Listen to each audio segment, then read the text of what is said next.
వచ్చే ఎన్నికల్లో ఎవరైనా సిట్టింగ్లకు టికెట్లు రాకపోతే ఆ తప్పు ఎమ్మెల్యేలదే కానీ సీఎం జగన్ది ఏమాత్రం కాదన్నారు మంత్రి రోజా.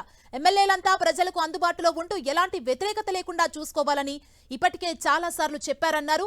రాష్ట్ర వ్యాప్తంగా నిరంతరాయంగా సర్వేలు జరుగుతున్నాయని వాటి మేరకే టికెట్ల కేటాయింపు ఉంటుందని స్పష్టం చేశారు రోజా. ఇక చంద్రబాబు పవన్ కళ్యాణ్ కు ఎక్కడ పోటీ చేయాలో తెలియక ఇబ్బంది పడుతున్నారంటూ చురకలంటించారామె. వారికి ఉమ్మడి మేనిఫెస్టో తయారు చేసుకునే సమయమే లేదన్నామె. ఇంకా సీట్ల సర్దుబాటు కూడా చేసుకోలేదన్నారు. క్లియర్ కట్ గా జగన్మోహన్ రెడ్డి గారు చిన్న పిల్లలకు చెప్పినట్టు చెప్పారు. నాకు మిమ్మల్ని ఎవరిని వదులుకోవటం ఇష్టం లేదు, అందరం కలిసి ప్రయాణం చేయాలనుకుంటున్నాం.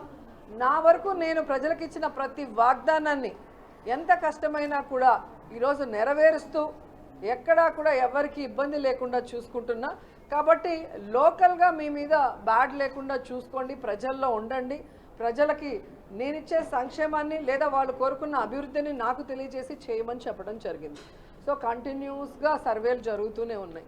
అలా ఎవరైనా కొంతమందికి మిస్ అయ్యింది అంటే అది వారి పొరపాటే తప్ప జగన్మోహన్ రెడ్డి గారి పొరపాటు కాదు. పవన్ కళ్యాణ్కి కానీ చంద్రబాబు నాయుడుకి కానీ ఎవరికి ఎన్ని సీట్లో వాళ్ళకే తెలియట్లేదు, ఎంతవరకు సీట్లు పంచుకున్నది లేదు. అసలు మేనిఫెస్టో కంబైన్డ్ మేనిఫెస్టో అన్నారు. ఆ మేనిఫెస్టో ఏంటో తయారు చేసుకోవడానికి వాళ్ళకి సమయం లేదా, లేకపోతే చేయటానికి ఐడియాలు రాలేదా నాకైతే తెలియలా. ఒక చోట నించోడానికే భయపడి చేస్తున్నారు చంద్రబాబు నాయుడు పవన్ కళ్యాణ్. ఇద్దరు రెండు చోట్ల నించోవాలనుకుంటున్నారు.